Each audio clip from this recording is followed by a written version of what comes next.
Okay, we have made 3 pans of regular buns out of the dough, and now we have some left to do our specialty or our cinnamon buns. So I'm not going to use it all in cinnamon buns because I'm also going to use some of it in what Grandma always called pluckets, or I think the formal name is monkey bread, which is a kind of an easier and a short version of making cinnamon buns that are probably not quite as high in calories as the cinnamon buns that are the swirled ones. So I'm going to use about half of that dough that I had left to make some cinnamon buns.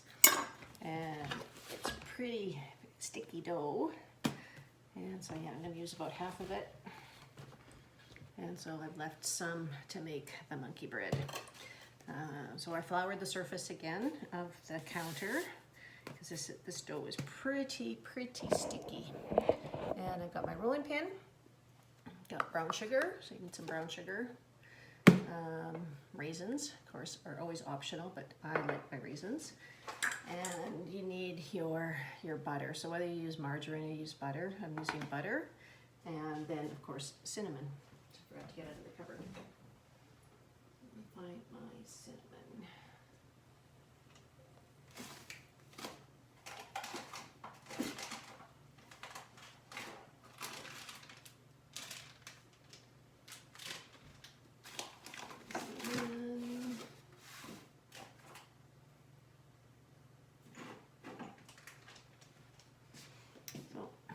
Cinnamon. So I usually kind of get it started with my hands, and then I use the rolling pin. So your goal here is to roll it into a rectangular shape. And so the longer you make it, the more cinnamon buns you have. And of course, the fatter you make it, the thicker your cinnamon buns will be. So I can roll this, and of course it never is a perfect square or a perfect rectangle, at least it isn't in my house.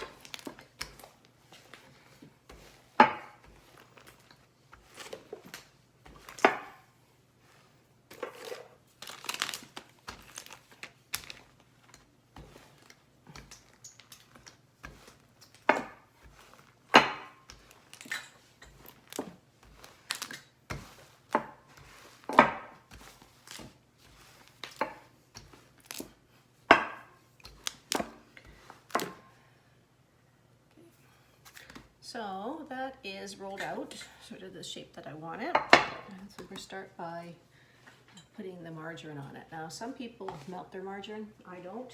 I just take a knife and I spread the butter on, and you do want it relatively thick. So you don't want to scrimp too much on the butter and sugar, because the butter and sugar is really what makes the icky sticky gooiness of cinnamon buns. So the sugar and the butter is what combines to make the caramel that everyone loves so much about the cinnamon buns. So you don't want to be too stingy here with the butter and the margarine. And of course that's where all the calories come from, is the butter and the sugar that we're going to add onto this. My butter's still a little bit firm, so doesn't spread quite as easily. Took it out of the freezer this morning and softened it in the microwave, but it's still kind of a little bit on the frozen side. And remember, as you cook the cinnamon buns, the butter and the sugar are going to melt, so it will you don't have to worry about it being uniform or consistent all the way across. Just want to make sure you have it on sort of all the surfaces.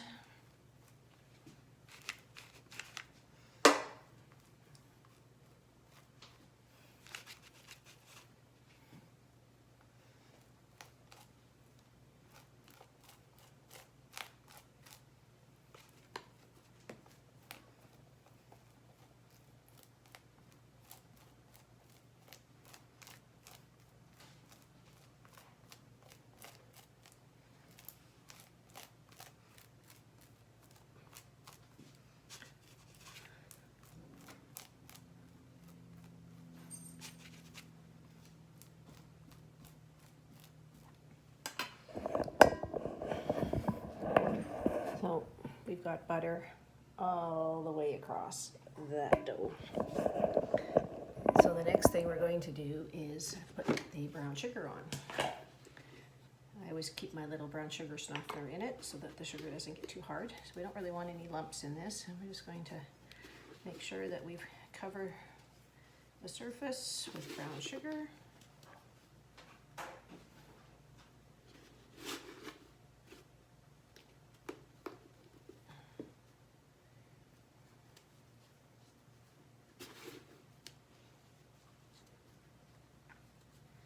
Again, I don't really measure because looking at your dough's never the same size once or twice, so it's sort of just making sure you have it the way you want it. Spread that out, find out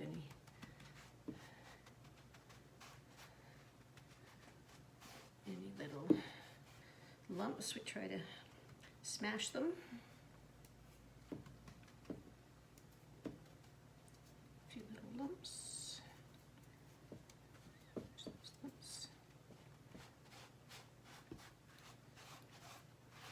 So you can kind of still see the dough through the sugar, but it's pretty much covered with the sugar. So the next thing, of course, in cinnamon buns is the cinnamon. And again, being generous so that you get the cinnamon essence and the cinnamon flavor coming through when you bake them.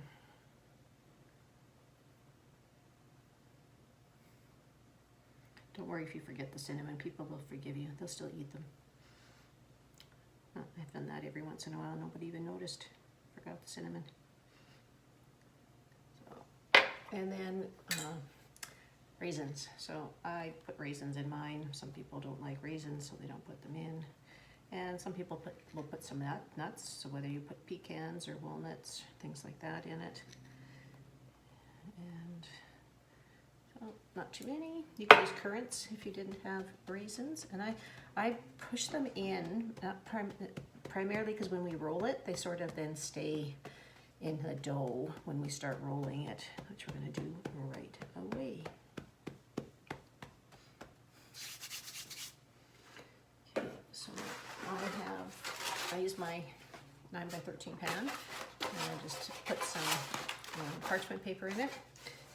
Do line your pan because when your cinnamon buns are cooking and the sugar and everything starts running together, when you take them out of the pan, they're really easy and gooey, but as that sugar cools, it becomes hard like candy, and sometimes it's hard to get them out of the pan. So at least if you put some tin foil or parchment paper or something in your pan, you can lift them out of the pan and then peel the tin foil off. So now, as you can see, we're just rolling them and rolling up across. And sometimes, sometimes I lift a little bit as I'm rolling so that the sugar and the cinnamon and everything stays in the bun, and I don't end up having it all come out like I got here on the corner. Let's throw that back in.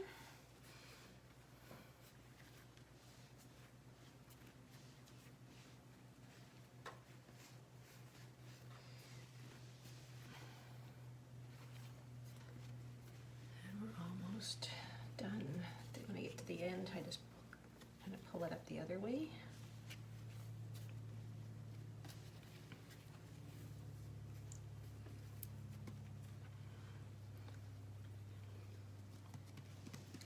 Just try to get all those edges sort of sticky, gooey. And now we need our sharp knife again. Now, placing them in the pan, so as you know, these are all going to be different sizes because on the end they are smaller and in the middle they're going to be bigger. So how we place them in the pan will help with how they will cook uniformly. So of course, we're going to put the bigger ones on the outside, and we're going to put smaller ones on the middle. So the middle cooks the slowest, whether we're thinking about cooking a roast or we're cooking a pie or we're cooking anything. The stuff that's in the middle will take longer to cook than the items on the outside. So think about when you put a frozen lasagna in the oven, it's warm on the outside before it's warm in the middle. So we put the smaller ones in the middle so that they don't get overcooked and we put the larger buns around the outside so that they will cook a little faster. So there is sort of a little bit of a rationale about why we do it the way we do it.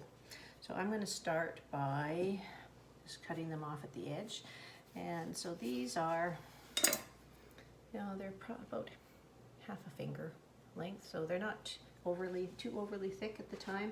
And then because those are small ones on the edge, I'm just going to place them in the middle of the pan to begin with, and I might move them around as I keep cutting and moving them in. And I might even need a bigger pan. So.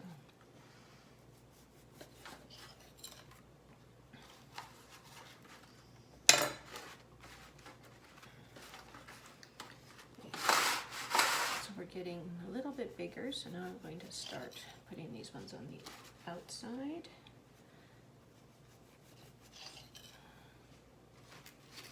And usually in this pan, I can do at least three rows. 3 by 3 usually is what I can get in this pan.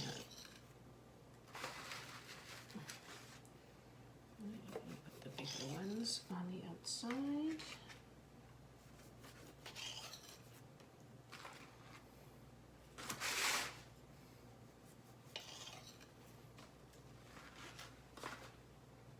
You can see here how the pan is coming together.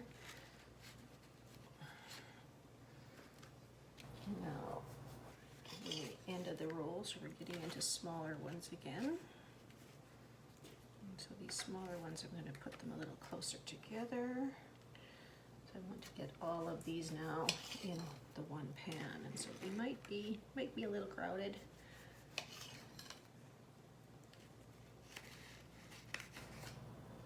And one part at the end, it'll stick in there.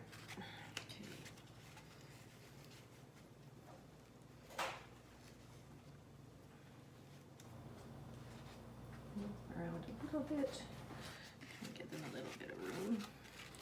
And so I can tell you right now, because of the consistency of this dough, when these grow together, the pan is going to be very much full. Then I got all this sugar and stuff that came out as we rolled it. I just take them and put them again on the top, so we don't just sweep all that goodness into the garbage. Just put them on again.